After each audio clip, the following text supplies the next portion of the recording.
Good morning, it's Andy from PCR Global. I'm also with Llew, who is continuing to eat the woods as he does. We're in a different place today in the woods because we are just standing off. That's under the umbrella at the minute. We're just standing off. We're watching a sparrowhawk's nest a couple of hundred metres down there. So we've been listening to the sparrowhawk for a while. Every time we've come here, now we know where they're located, which is fantastic. We're going to talk about emergency preparedness and response. Here he goes. Emergency preparedness and response, ISO45001 clause 8.2, but also the management of health and safety at work regulations, regulation 8, planning, emergency preparedness and sort of planning for emergencies and out the bounds areas as well. So that's an interesting regulation in the management of health and safety at work regulations. 8.2, probably one of the most important clauses. It only matters when it goes wrong, or when the HSE are on your back, I suppose. But when it goes wrong, that's when people can get hurt, people can get killed, people can have serious incidents. So this procedure is really important. It's so overlooked by ISO auditors. Every time I get audited by an ISO auditor, they come to 8.2 and they're like, yeah, oh, you done a fire drill? Yes. Have you got a first aid box? That is not good enough. Read the clause. We went through this clause in detail yesterday with myself, Rachel, Adam and Peter Harris on the 45001 course because it's critical. There's a number of specific requirements in there. Emergency preparedness and response. You've got to prepare your plan, but you've also got to train on your plan, including first aid.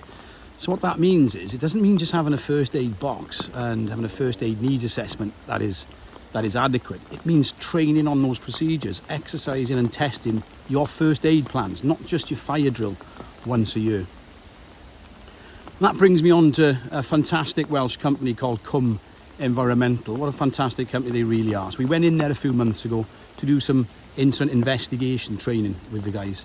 And what then came out of that was their desire to undertake scenario training. And this is what I love. So I'm just putting together some scenario training for them at the moment with regards to first aid provision. It's a 5-phase, where's he off? It's a 5-phase plan that we're going to be doing for them.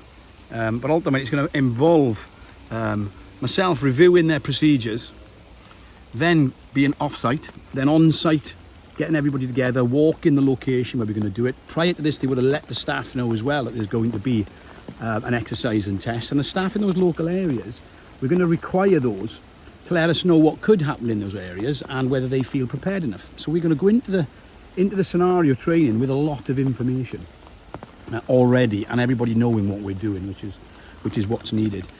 We're then going to do the scenario. We're then going to have a debrief, a hot debrief where we've done the scenario. We're then going to have a debrief in the classroom where we then go through the post-exercise report, the PXR.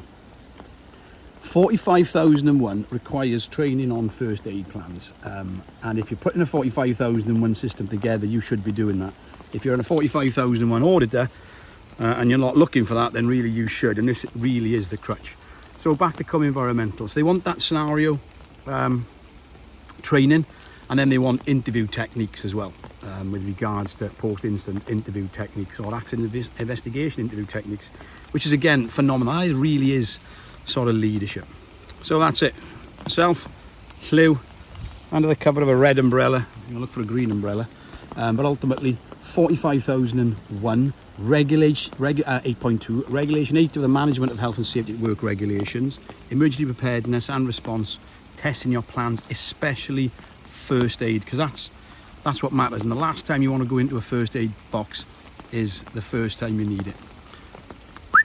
Thanks for watching, much appreciated. As always, stay safe, stay healthy and stay productive.